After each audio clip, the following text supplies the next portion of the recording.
one half of the Anik and Florian podcast, 3-time UFC title challenger, and one hell of a model American. Kenny Florian here on MMA Today. How you doing, Flo? What's going on, guys?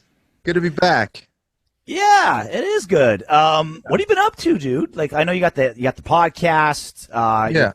You're probably just like Scrooge McDucking in Bitcoin right now, doing that. I see you like with a gun and teaching guys stuff. You know, Yeah. Like, what are you doing to keep busy these days? Yeah, so I've been getting into shooting pistol competitions, which is kind of fun.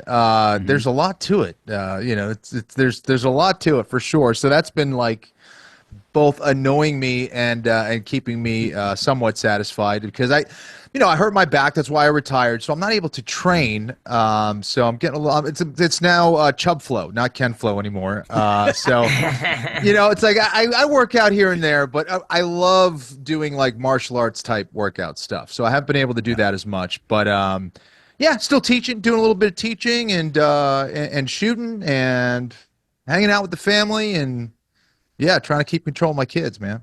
Yeah, full-time job for sure. If you were like a corporate speaker and I was like planning what you would do, it would be about pivoting. Because you did like jiu-jitsu, and then you're like, well, jiu-jitsu, the peak is MMA, right? And MMA, and then you're like championship level fight, and then it's like, okay, pivoting to broadcasting. It's like, okay, the back hurts, so now I'm going to like invest in this thing, and I can't kill you with my hands, so I'll do it with a Glock. It's like, you just like, your life is like, it's literally like water. You're like, all right, what can I do now? I'm trying, man. I still might be able to kill some people. It would just be a lot slower than I used to do it, you know? They'll die of old age, but I'll take responsibility. Yeah, I'll be with the cane. Yeah.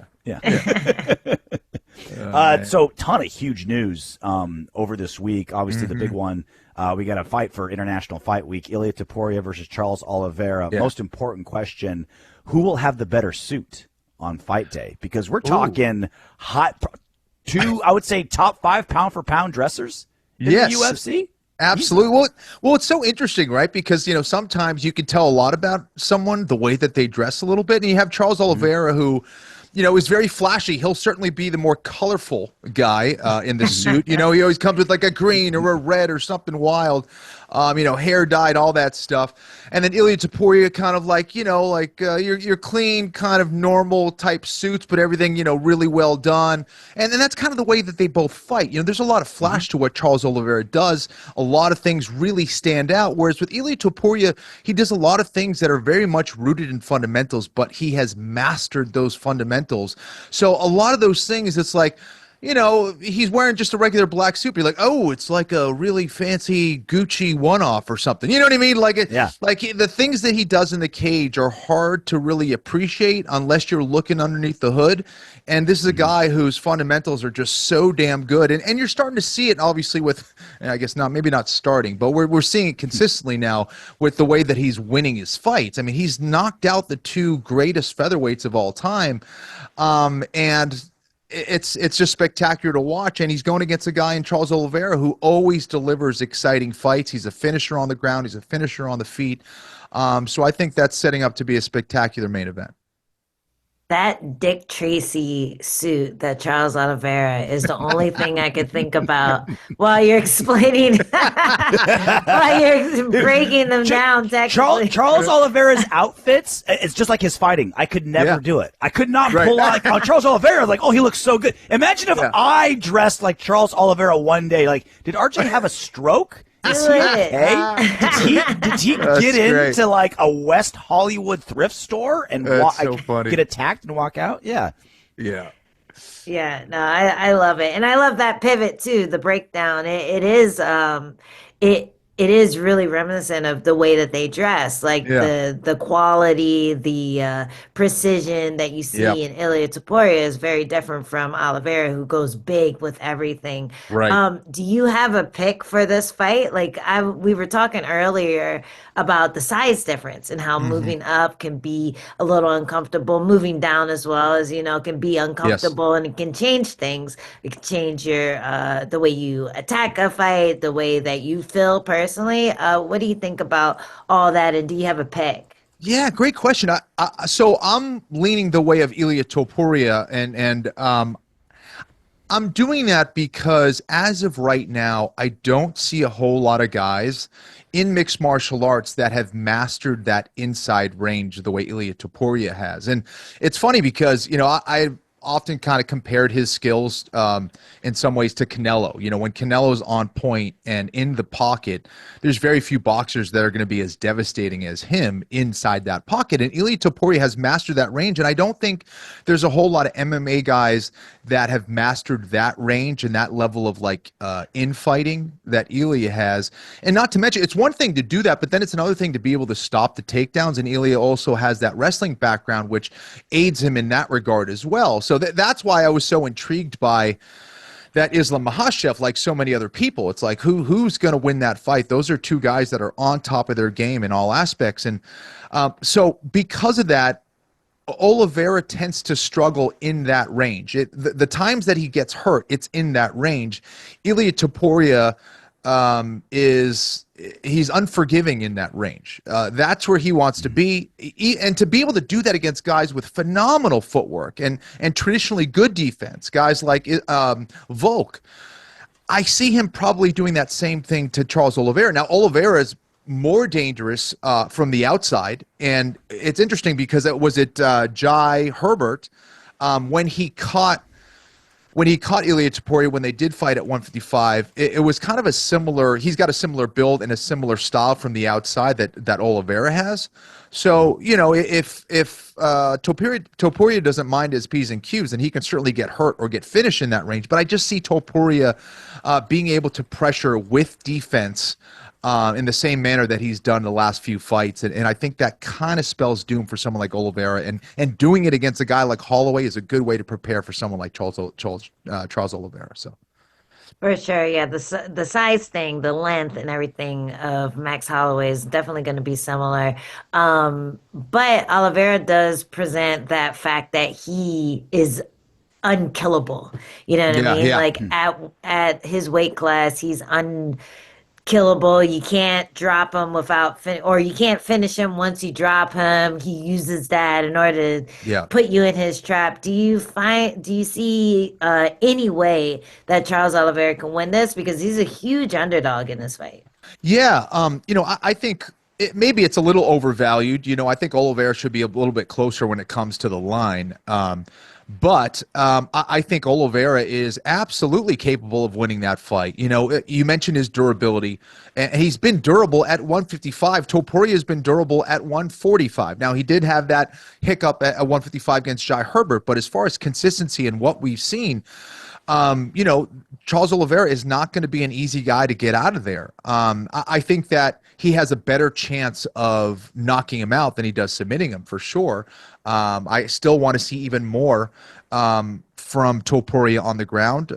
He is very good there. We saw him against guys like Bryce Mitchell, et cetera, et cetera. But I think Oliveira is probably going to be the more dangerous guy on the ground. And I think Topuria is probably going to be the more dangerous guy on the feet. So Oliveira is no slouch. He's extremely dangerous. You got to watch out for a lot of the fancy stuff he does out there, which could throw off a guy who's more, your typical orthodox fighter. So I love the fight. I think it's intriguing. I'm leaning the way of Topuria, but yeah, does Oliveira have a chance? He definitely has a chance, whether on the feet or on the ground. Yes. Talking to Florian here on MMA Today. One last one on this incredible fight. Obviously, Ilia Topuria has fought and beat some really goddamn good fighters, but he hasn't faced a lot of super, super dangerous fighters. Like Max Holloway isn't really I can finish you at any time type of guy. Right. Volk isn't really I'm going to finish you anytime type of guy. Josh Emmett could knock you out at any time, but it's basically just fists. No, like knees, elbows, subs. Charles Oliveira can finish you literally wherever you are in the cage, at striking distance, in the clinch, on top, on bottom, and scrambles. Do you think Ilia Topuria's strategy and game plan will vary? Because he was always able to just kind of wade through everybody because he didn't really fear of getting finished. Against Charles Oliveira, does he have to drastically alter how he approaches this fight because there is the threat literally every second and every square inch of that octagon? So now that I've retired and I get to watch fights from my couch, I get to act like I know it all. But so here's what I would do. Yeah, here's what I would do. No, so for what I see in mixed martial arts, I think the biggest deficit when it comes to skills in mixed martial arts right now is the defensive skills. And even if you go into Muay Thai, you go into boxing, it's also the least appreciated thing, I think, as well. And Oliveira is unkillable in the way that he's durable, in the way that Gaethje, has been unkillable. It's like they do it with their chin. That is not a long-term strategy, unfortunately. What I see from Topuria is defensively, he's so sound. He knows how to really use that shell extremely well. He's one of the few guys that can kind of use that Floyd Mayweather type of style where he will hide behind that shoulder extremely well. He knows when to blade his body when punches are coming at him. He's very disciplined in that regard. Oliveira is finishing a lot of guys that I think defensively don't have the same capabilities that Topuria has. So yeah, if you're looking at it from a perspective of like you're a traditional MMA guy who's coming forward and just thinking about kill or be killed, yeah, Oliveira is going to catch you. And if he does, he's going to get you out of there. Topuria doesn't really have that style. It's like everything's very much rooted from like, I don't come out until I have a shot. He's kind of like a sniper. You don't see him and he's not in position until he's ready to kill. But when he's there, he takes his shot and he finishes you. And I think for that reason, I think he matches up pretty well against Oliveira. I definitely could be wrong on that. But that's what he brings to the table.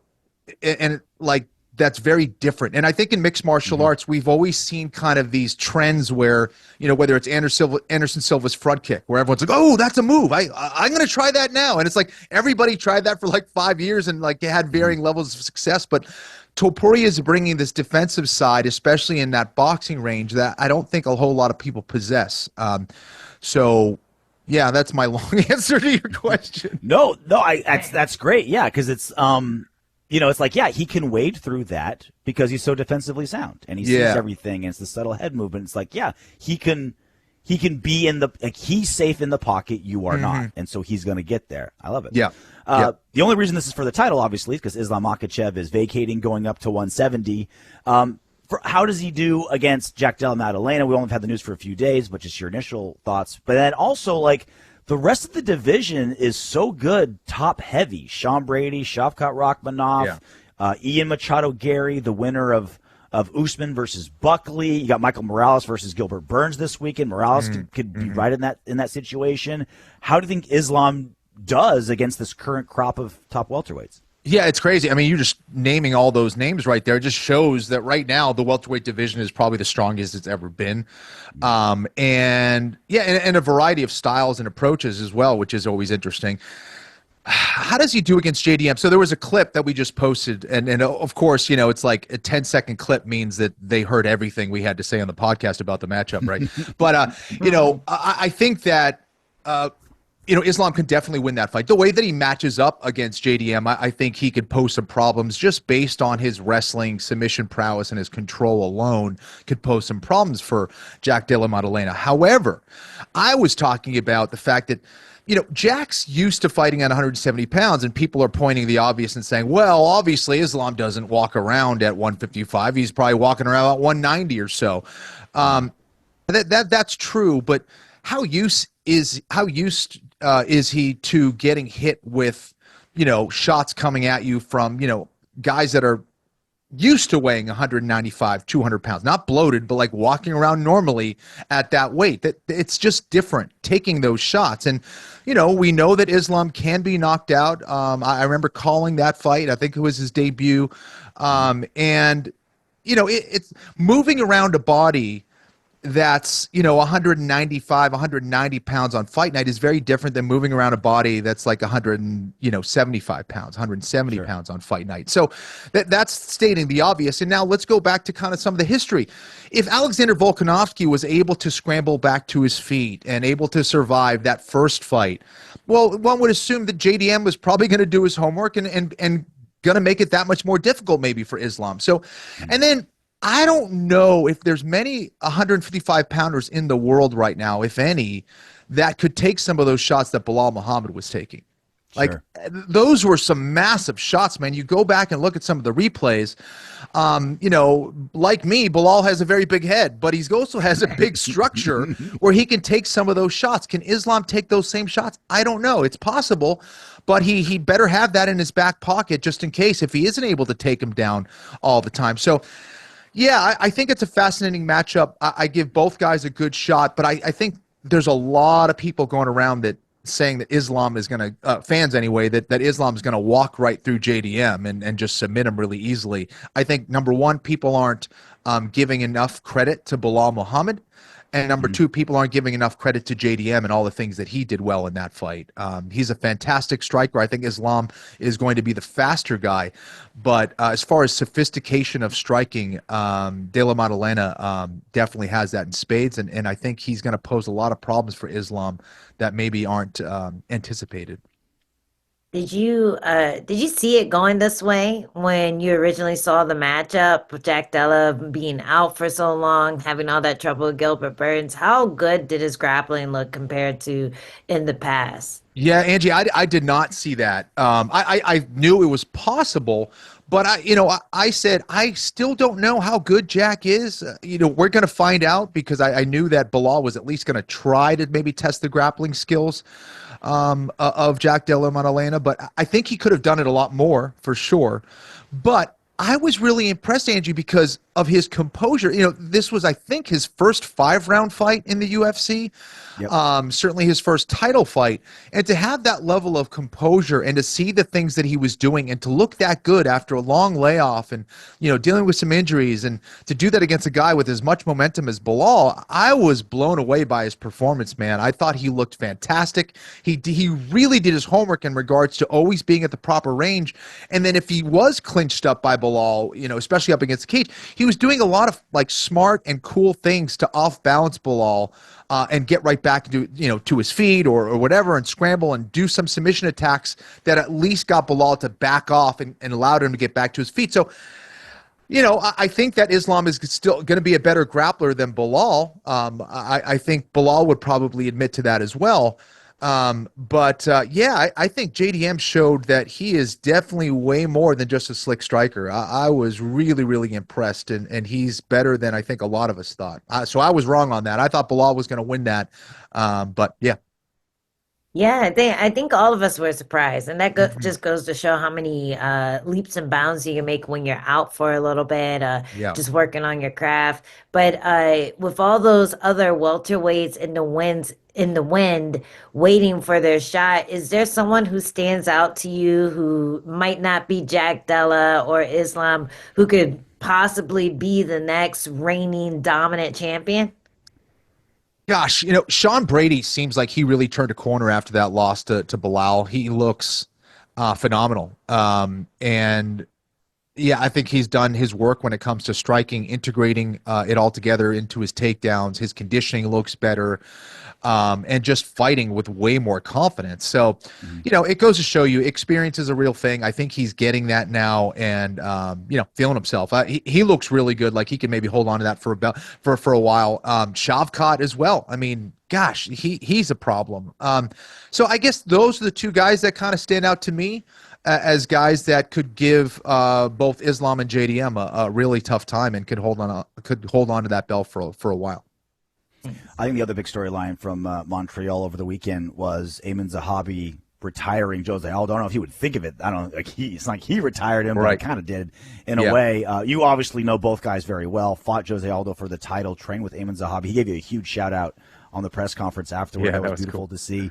Just kind of your reaction to the result of that fight and Aldo retiring again. Does it feel more real this time than the last time?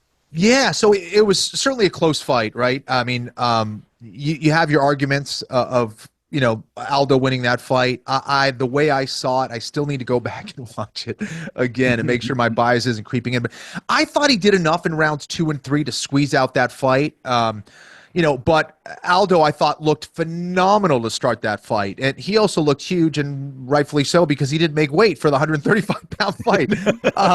So there is that. Huge so for a bantamweight. Like, yeah, exactly. So in a lot of ways, it seemed like, I think John Anna called it divine intervention in some ways that Zahabi ended up winning the fight given the weight miss. But, so I'd love to watch it again. But I thought it was a great fight from both guys. Aldo can still fight at a very, very high level. Why? Because he's got the technique and experience to do so. Where it's kind of failing maybe a little bit is maybe his body and maybe the mind a little bit in regards to maybe the hunger. I don't know. I don't know if that's fair to say. But, has it always been that way and his skills have always shined brighter? Or is it the fact that maybe he doesn't want it like he used to? I don't know. It's hard to say. Or, is the conditioning not what it used to be because maybe he's not putting in the effort? There's so many different things, and I hate to speculate on all those things, but it seems like this time around, it seems like it's for real. I think it probably should have ended a little bit before. There's a lot of guys that he lost to that, if that fight happened 8 years ago, I don't think they beat Aldo. I think that's fair to say. No disrespect to his opponents, but, Jose in his prime was one of the GOATs for a reason. And I certainly felt that energy and that skill level. He was amazing back then. He's still amazing now. But Father Time is undefeated, like the internet. So, you don't move the way you want to. You maybe certain things that you have to compensate for in training camp that you didn't have to do before. And I definitely think he's comfortable now with what he's attained financially. And hopefully he feels that his body, his spirit's at peace and he doesn't have to compete anymore. But it's a tough decision for any fighter to make, man. So I feel for it in that regard. But Aldo has been one of the greatest fighters that I've seen compete. And if you want to learn about that, I always tell people, you want to learn about the game, that's one of the guys you watch fight, as far as how to put it all together, how to compete with a level of consistency. To go undefeated, 9 years, almost 10 years, is insane in this sport. I don't care where it is. To do that, WEC, UFC, there's just not a whole lot of guys that will ever be able to do what Jose Aldo did. One last question, Kenny. Really appreciate your time here on a Thursday. Algorithm-friendly question. Is there one? We talked about how you've pivoted and had all these careers. Is there one thing you would change during all the things you've done, fighting, broadcasting, all the things you've done? If you're you know what, I wish I would have done X instead of Y in your illustrious multiple careers. Let's see, man. So as far of all the things that I've done, everything. Gosh. Well, I don't know. I mean, I guess if I still wanted to be working for the UFC, I probably should have taken the Ultimate Fighter job. I think that was one of the things that I think got me out of the good graces with the UFC maybe. So, yeah, it'd be awesome to still be working for the UFC. But, yeah, that's one of the things. Was it that cut and dry? I don't know. Who knows? It could be more complicated than that. Maybe usually it's more a series of things. You hear things. Sure. But anyways, so there's that. I think from a fighting perspective thing, I guess I would have probably sought out more expert. I was super paranoid as a fighter, and I always thought if I trained with some fighter, that person or coach, they would tell someone that I'm doing this or doing that or steal this or steal that. And I probably would have been a little bit more liberal with my willingness to train with other people still. And I did that. I went to TriStar. I trained with other people. I brought some people in.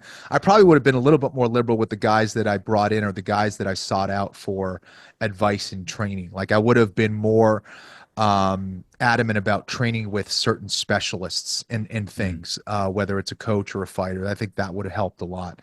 But, yeah, that's it. I guess I do have one more thing to plug. Please. So you can contact me on my website if there's any fighters out there that kind of want to look for whether it's scouting reports, analysis, things like that. I've been doing that for certain fighters under the radar for a while. I actually sent it to Aiemann Zahabi for his fight against Jose Aldo. But if there's people that are preparing for things, I give everything from recommendations to what they should do in the fight, what they should do for training, all that stuff. So if there's anyone who's interested in that, they can hit me up on my website. But so that's another little wrinkle, RJ, for you that I'm doing. So. Yeah. That's cool. Yeah. Untapped resource, Kenny Florian. Kenny, amazing father, husband, fighter, broadcaster, analyst. You're at least 7 times better than me at everything I want to be good at. I appreciate you giving us some time here, Kenny. Have a great one. You guys are the best. Always great talking to you.